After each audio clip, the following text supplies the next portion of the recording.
આજે આપણે સમાન વિદ્યુત ક્ષેત્રમાં ડાયપોલ મૂક્યો હોય તો એની સ્થિતિ ઉર્જા વિશે વાત કરવાની. એની સ્થિતિ ઉર્જા કેટલી જોવા મળશે. તો અહીંયા આપણે જોઈએ તો -q +q બે વચ્ચેનું ડિસ્ટન્સ 2a છે અને એવો ડાયપોલ છે જેનું કેન્દ્ર ઉગમ બિંદુ ઉપર રહે એવો ડાયપોલને સમાન વિદ્યુત ક્ષેત્ર છે એની અંદર મૂકવામાં આવે છે. હવે મૂકવામાં આવશે તો એના ઉપર ટોર્ક લાગશે અને ટોર્કનું મૂલ્ય આપણને ખ્યાલ હોય જે અહીંયા હું લખું છું τ = P × E થશે. મૂલ્યના આધારે ચેક કરીએ તો τ બરાબર આપણને મળશે PE sin θ. બરાબર, આ એક રિલેશન આપણને ખ્યાલ હોય. હવે અહીંયા આપણે આ કન્ડિશનમાં મૂકીએ તો તમને સીધો અંદાજ હશે કે આવી જ્યારે સિચ્યુએશનમાં હોય તો ટોર્ક આના ઉપર આમ લાગશે ને પરિણામ સમાંતર થવાનો ટ્રાય કરશે. કોઈ પણ ડાયપોલ હોય એ ક્ષેત્રને સમાંતર ગોઠવવાનો ટ્રાય કરશે. હવે સિચ્યુએશન જ્યારે સમાંતર ગોઠવાઈ જાય એટલે એક વખતે આના ઉપર સમજો આ ડાયરેક્શનમાં આપણે સમાંતર ગોઠવાઈ જશે ડાયપોલ -q +q તો આપણને ખ્યાલ હશે કે આના ઉપર આ ડાયરેક્શનમાં બળ લાગશે, આ તરફ આ બળ લાગે, પરિણામી બળે 0 થાય, ટોર્કે 0 થશે જ્યારે સમાંતર ગોઠવાશે ત્યારે. બાકી સમાંતર નહીં ગોઠવાય ત્યાં સુધી એના ઉપર ટોર્ક લાગશે. તો આપણે અહીંયા ફક્ત સમજવા પૂરતું છે. હવે આ થીટા કોણે હોય એના ઉપર ટોર્ક લાગતું હોય અને આપણે એને બાહ્ય ટોર્ક લગાડીએ છીએ. હવે બાહ્ય ટોર્ક એવું લગાડીએ છીએ જે આ ટોર્ક અહીંથી લાગે છે એટલું જ બાહ્ય ટોર્ક બીજું ટોર્ક આવશે. તો એનો મતલબ કે આપણું જે ઇન્ટરનલ ટોર્ક જે ઇલેક્ટ્રિકના કારણે લાગ્યું છે એ અને આપણું એક્સટર્નલ ટોર્ક એ બંને કેવા થઈ જશે? સરખા થશે. સરખા થાય એટલે આપણું ટોટલ જે ટોર્ક આવશે એ 0 થશે. અને ટોટલ ટોર્ક 0 થાય તમને યાદ હશે કોણીય પ્રવેગ આલ્ફા 0 થાય. આલ્ફા 0 થાય તો ઓમેગા અચળ થશે. આટલું આપણને સેન્ટેન્સ ધ્યાન પર હોવું જોઈએ કે આપણે જેટલું ટોર્ક અંદર લાગે છે એટલું ને એટલું ટોર્ક જો બહારથી લગાડવામાં આવે તો આપણું ટોટલ ટોર્ક 0 થઈ જાય. ટોટલ ટોર્ક 0 થશે, કોણીય પ્રવેગ 0 થઈ જશે. એનો મતલબ ઓમેગા અચળ થશે, કોણીય વેગ. અને એવા કોણીય વેગ અચળ રાખી અને આપણે એને θ1 થી θ2 સુધી સ્થાનાંતર કરાવીએ છીએ. એટલે આમથી આમ થોડું અચળ કોણીય પ્રવેગથી ધીમે રહી અને θ1 થી θ2 સુધી સ્થાનાંતર કરાવીએ. અને એ કરાવીશું તો એના માટે કંઈ કાર્ય કરવું પડશે. હવે જો એ કાર્ય કેટલું છે તો કાર્યનું સૂત્ર જ્યારે ચાક ગતિની અંદર યુઝ કરીએ તો F × dx આપણે નોર્મલમાં લખતા હતા, F × dx. પણ ચાક ગતિની અંદર F ના બદલે આપણે τ લખીશું. જો ચાક ગતિની જ્યારે વાત આવશે તો F ના બદલે τ લખીશું અને dx ના બદલે dθ લખીશું. અને લિમિટ થીટાની જ આવશે, θ1 થી θ2. હવે આટલી સ્ટેપ આપણને ખ્યાલ આવી ગયો હોય તો આપણે ટોર્કની કિંમત મૂકી દઈએ તો W બરાબર ઇન્ટિગ્રેટ ઓફ θ1 થી θ2. ટોર્કનું મૂલ્ય છે PE sin θ. તો અહીંયા લખું છું PE sin θ ઇન્ટુ dθ આવશે. ઓકે, અહીંયા PE બહાર નીકળી જાય, સાઇન છે એનું સંકલન છે -cos થશે તો આપણે W બરાબર લખી દઈએ PE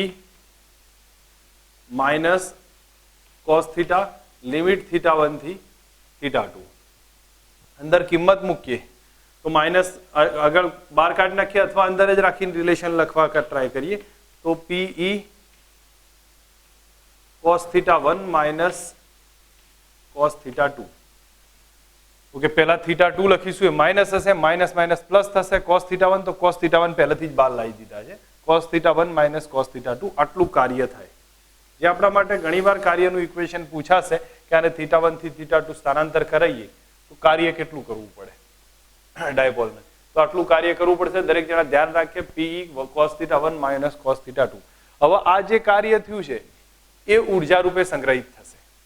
પણ આપણે પર્ટિક્યુલર કોઈ પોઈન્ટની ઉર્જા જોઈતી હોય, સમજો આ જે કાર્ય થયું એ જ ઉર્જા રૂપે સંગ્રહિત થાય છે, પણ પર્ટિક્યુલર કોઈ પોઈન્ટની કાર્ય ઉર્જા જોઈતી હોય તો એક એવો પોઈન્ટ લેવો પડે કે જેનો રેફરન્સ પોઈન્ટ તરીકે યુઝ કરીએ એની સ્થિતિ ઉર્જા 0 બનતી હોય.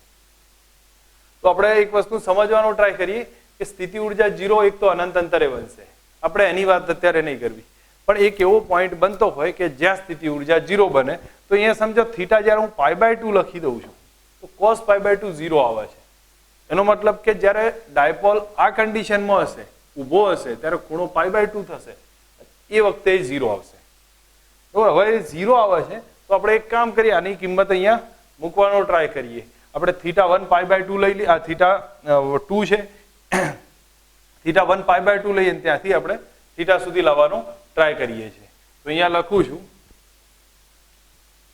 θ1 બરાબર π/2 લખું છું.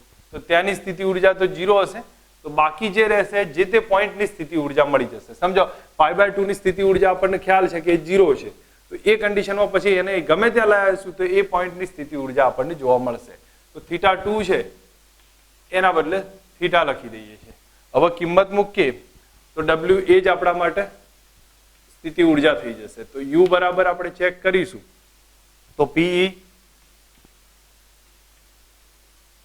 cos θ1 અને cos θ1 π/2 છે માઇનસ cos θ, આટલું સ્ટેપ આપણને રહેશે. તો હું માનું ત્યાં સુધી સિમ્પલ હવે ખ્યાલ આવવો જોઈએ. તો U બરાબર PE અહીંયા cos π/2 0 થશે માઇનસ cos θ.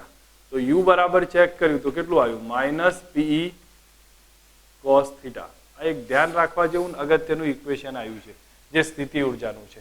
કોઈ પણ θ1 થી θ2 લઈએ અથવા તો કોઈ પણ પર્ટિક્યુલર પોઈન્ટે θ કોણે સ્થિતિ ઉર્જા કેટલી? સ્થિતિ ઉર્જા કેટલી આવશે? તો એ આવશે માઇનસ PE cos θ. હવે આખી મેથડમાં સમજવાનો ટ્રાય કરો. કાર્ય શોધવું હોય θ1 થી θ2 લઈ જઈએ તો આ સ્ટેપનો યુઝ કરીશું. અને જો સ્થિતિ ઉર્જા શોધવાની વાત આવે તો સ્થિતિ ઉર્જા આવશે માઇનસ PE cos θ. આ બેઝિક વસ્તુ છે જે આપણને હું માનું ત્યાં સુધી ઈઝી ખ્યાલ આવે એવું છે. એક વાત પ્રોપર રીતે વિચાર કરી લઈએ. અહીંયા સમજીએ કે ડાયપોલ જ્યારે મૂક્યો હોય તો એના પર ટોર્ક કેટલું લાગશે? P ક્રોસ E કહેવાય, અથવા મૂલ્યમાં આવશે PE sin θ. બીજી વસ્તુ કે હવે એ સિચ્યુએશનમાં આપણે એને બાહ્ય ટોર્ક એટલું જ લગાડ્યું છે. બાહ્ય ટોર્ક એટલું જ લગાડીએ તો પરિણામી ટોર્ક 0 થાય, કોણીય પ્રવેગ 0 થશે અને એના કારણે ઓમેગા અચળ રહેશે, જે આપણે મિકેનિક્સના જેવું જ થશે, રોટેશનલ મિકેનિક્સમાં આવશે. અને θ1 થી θ2 એને ભ્રમણ કરાવીએ છીએ. હવે θ1 થી θ2 ભ્રમણ કરાવીએ તો કાર્ય કેટલું? F × dx ઉપરથી ચાક ગતિમાં કાર્યનું સૂત્ર લખ્યું છે. ટાઉના બદલે P sin θ લખ્યું. P બાર કાઢી નાખીએ, sin નું થશે માઇનસ cos θ. લિમિટ થાય θ1 થી θ2. અંદર કિંમત મૂકીશું તો P cos θ1 minus cos θ2 answer આવશે. આ કાર્યનું સૂત્ર છે, આને યાદ રાખી શકીએ છીએ. નેક્સ્ટ હવે જોઈએ કે π/2 એંગલ છે. અહીંયા જેમ બતાવ્યું છે કે આ સિચ્યુએશનમાં જ્યારે હોય ત્યારે એક સ્થિતિ ઉર્જા 0 બને છે. તો આપણે જ્યારે કાર્ય છે એ સ્થિતિ ઉર્જા રૂપે સંગ્રહિત થશે. તો સંગ્રહિત થાય તો એક એવો રેફરન્સ પોઈન્ટ લઈ લઈએ કે જેની સ્થિતિ ઉર્જા 0 બનતી હોય. તો આપણે π/2 નો એંગલ નક્કી કર્યો તો θ1 π/2 લઈએ તો પછીનો એંગલ θ જે હશે તો એ સિચ્યુએશનમાં જે કાર્ય થાય છે એ સ્થિતિ ઉર્જા રૂપે સંગ્રહિત થઈ જાય છે. તો W બરાબર U કરી નાખ્યું અને પછી P cos θ1 એટલે π/2 માઇનસ θ2 એટલે θ લખી દીધો છે. તો π/2 એટલે 0 થઈ જશે અને માઇનસ cos θ, ધેટ મીન્સ કાર્ય કેટલું આવ્યું? માઇનસ P, સ્થિતિ ઉર્જા કેટલી આવી? માઇનસ P cos θ આવશે. હવે સ્થિતિ ઉર્જાને થોડા બે ત્રણ રિલેશનને સમજી લઈએ. આપણને જે કહ્યું છે કે ભાઈ આ ડાયપોલ આ રીતે મૂક્યો હોય તો એની સ્થિતિ ઉર્જા હતી માઇનસ P cos θ, જે હમણાં આપણે ચેક કર્યું. હવે એના ત્રણ ખૂણા બને છે, 0, π અને π/2. આ મહત્વના એંગલ છે કે જેના આધારે આપણે અમુક વસ્તુઓ નક્કી કરવાની છે. જેમ મિકેનિક્સમાં તમે લોકોએ ચેક કર્યું હતું કે જ્યારે કોઈ દડો હોય એ સમસીધી સપાટી ઉપર પડ્યો હોય તો એ સિચ્યુએશનમાં અહીંયા હશે તો એ કન્ડિશન, અહીંયા હશે તો પણ એમ ગમે ત્યાં હશે તો એ પોઝિશનમાં એ સ્થાયી થઈ જશે. તો એ તટસ્થ અવસ્થા થશે, સ્થિર થઈ જશે, સ્થાયી નહીં. અને આ જે કન્ડિશન હશે આમાં જ્યારે અહીંયા પડ્યો હશે તો સ્થિર તો હશે, ત્રણે ત્રણ સિચ્યુએશનમાં સ્થિર છે. પણ ફરક છે, આમાં ગમે ત્યાં જ્યાં જશે ત્યાં સ્થિર રહેવાનો ટ્રાય થશે.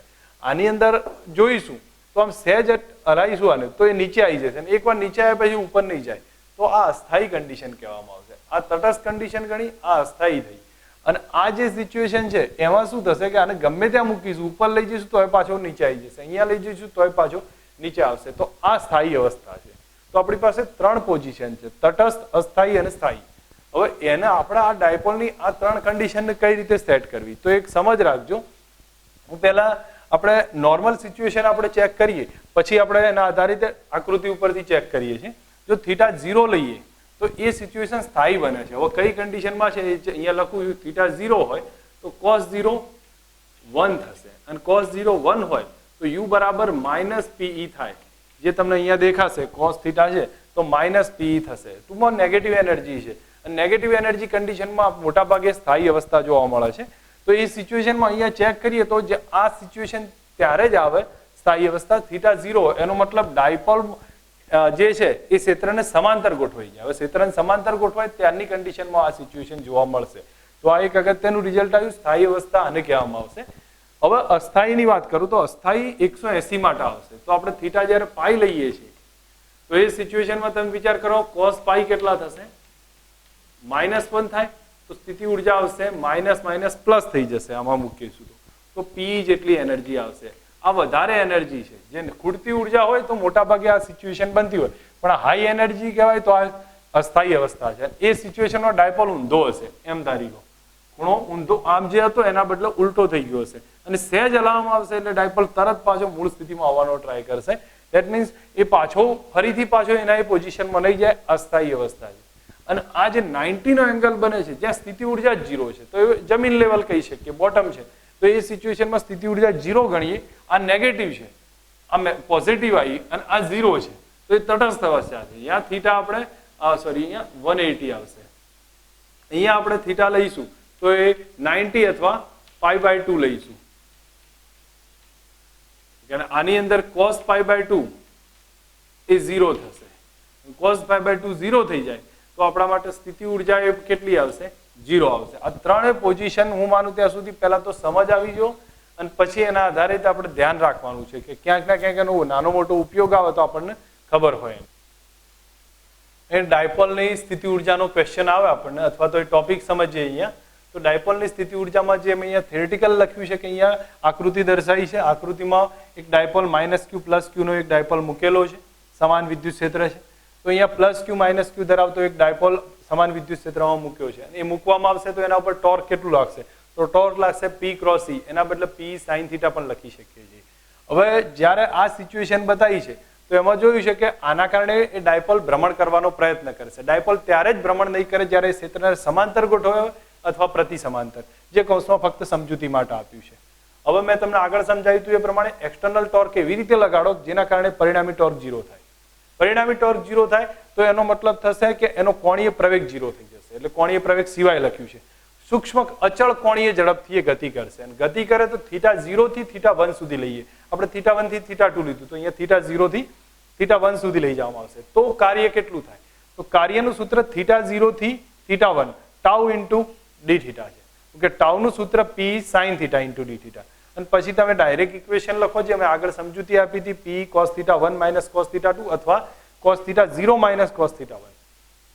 આ આપણે કાર્યનું ઇક્વેશન આવ્યું છે. હવે નેક્સ્ટ એના પછી સમજીએ કે અહીંયા કહ્યું છે કે સ્થિતિ ઉર્જા શોધવી છે.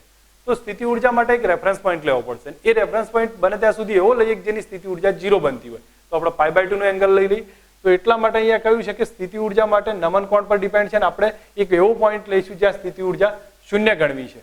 અને એ સિચ્યુએશનમાં θ0 છે એ π/2 લઈ લીધું અને π/2 લઈએ તો આપણી સ્થિતિ ઉર્જામાં લખીશું P cos θ0 - cos θ.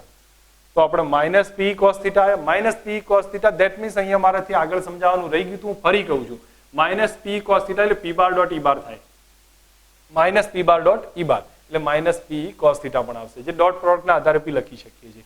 આ સ્થિતિ ઉર્જાનો ટોપિક અહીંયા ક્લિયર કર્યો છે. આના પછી તમને મેં આગળ સમજૂતી સ્થાયી અસ્થાયીની આપી હતી. બાકીની આ થિયરિટિકલ ડિટેલ છે એની કોઈ સમજવાની જરૂર નથી કારણ કે ઓલરેડી કેન્સલ થાય.